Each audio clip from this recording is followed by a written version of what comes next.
Greetings, Excellencies, ladies and gentlemen. On behalf of the UN Movie Society, I am honored to welcome writer, director, and producer Michael Russell Gunn to discuss his powerful film, The Brink of War.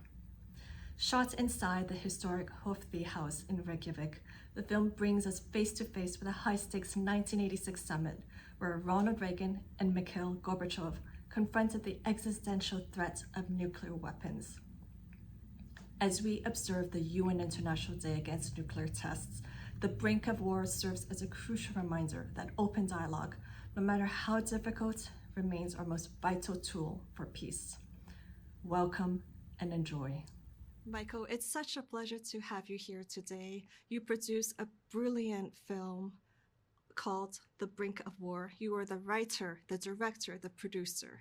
Thank you. Thank you very much. I'm happy to be here. And tell us a little bit about how this film came to be developed.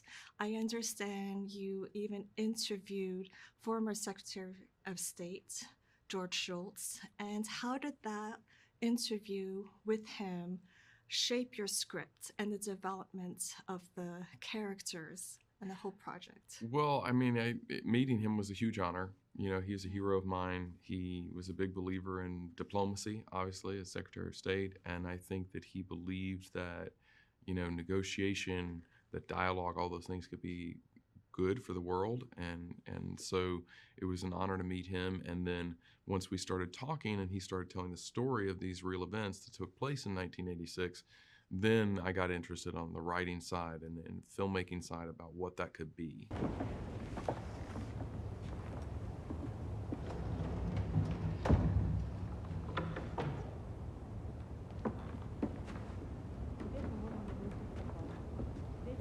Minister Shevardnadze?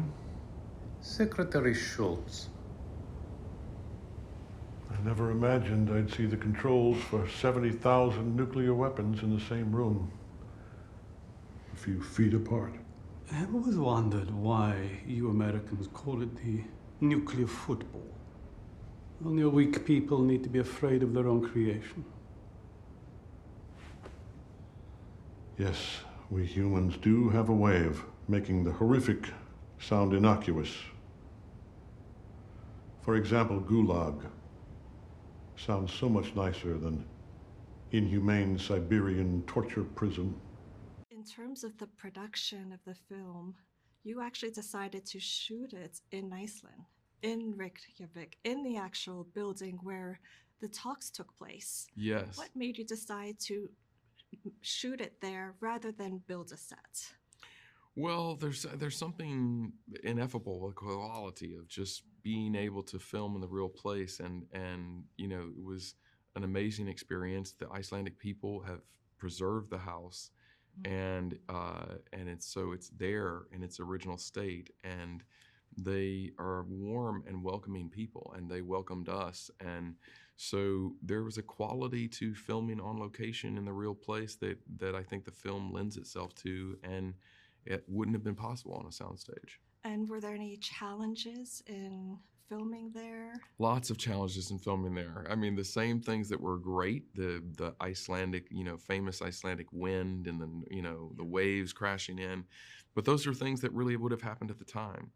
And lucky for us, the Icelandic crew are incredible professionals, and they're used to all that wind and all Very that storm. dramatic. Very, yes. And so they brought the technical aspects that we needed to make it.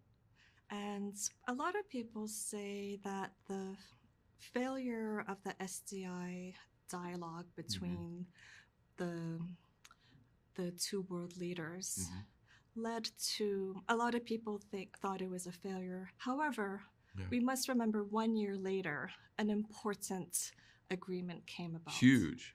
And your film, I felt, kind of shaped that. Is that what you were trying to intend?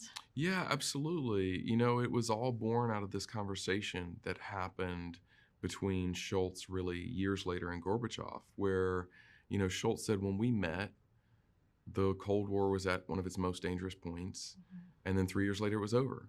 What changed? And he answered back one word, Reykjavík. And so it was really about discovering what was that quality in Reykjavík that happened. And, you know, they, a year later, like you said, signed the INF Treaty, and 2 years later the wall came down. Yeah.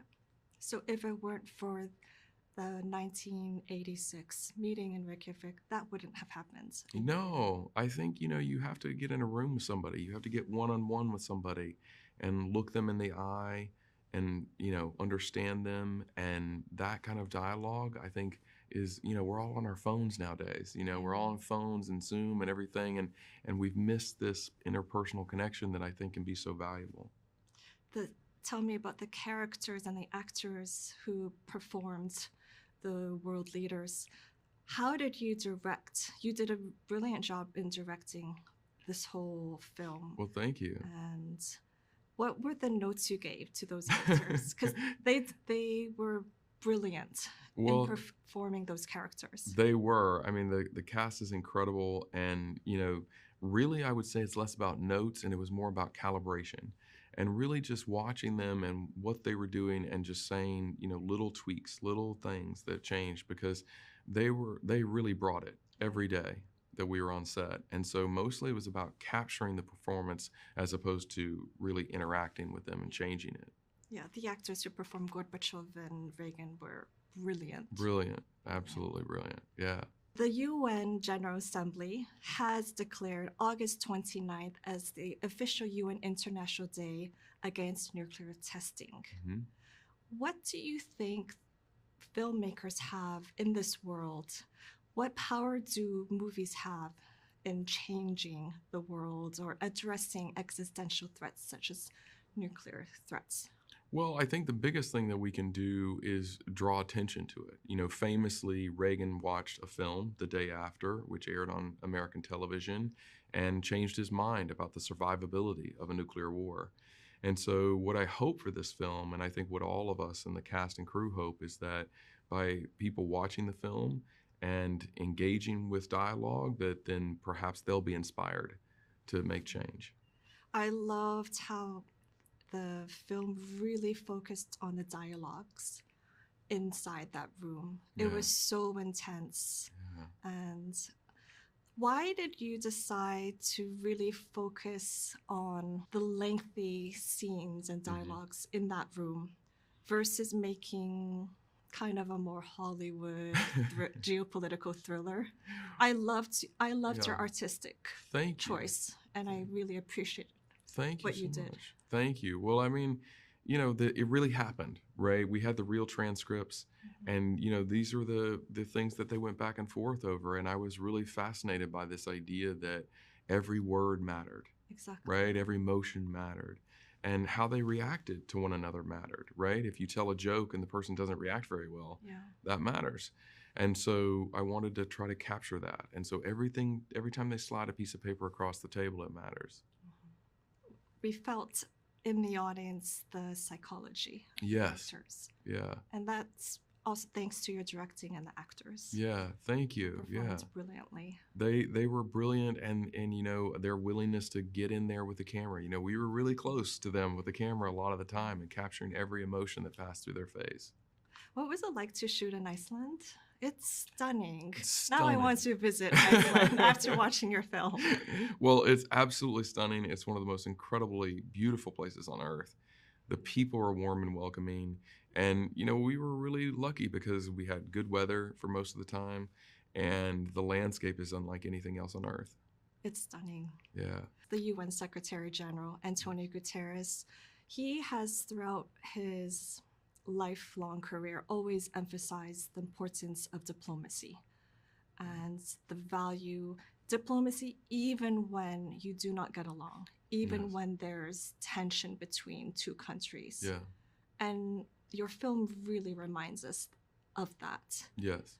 As director, producer, and writer of The Brink of War, what do you hope the UN international community will take away from this film?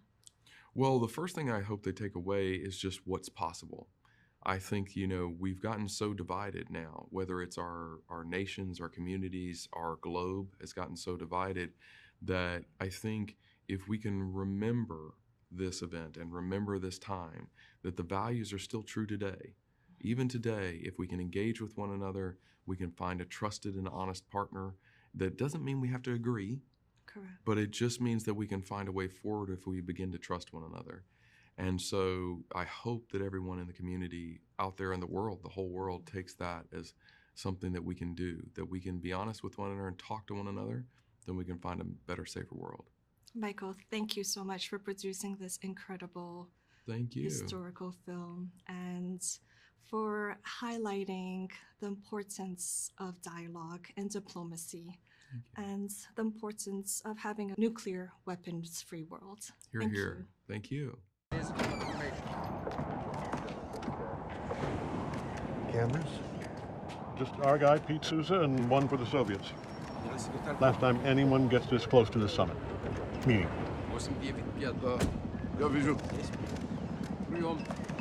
Good to see you, Mr. President. And you're early. Always looking for the advantage. Well, we are politicians, Secretary General. That we are. But I hope we can be partners in peace and begin the work that the world and our peoples expect of us on arms reduction. I'm sure we will. Yes. Did you hear this place is haunted?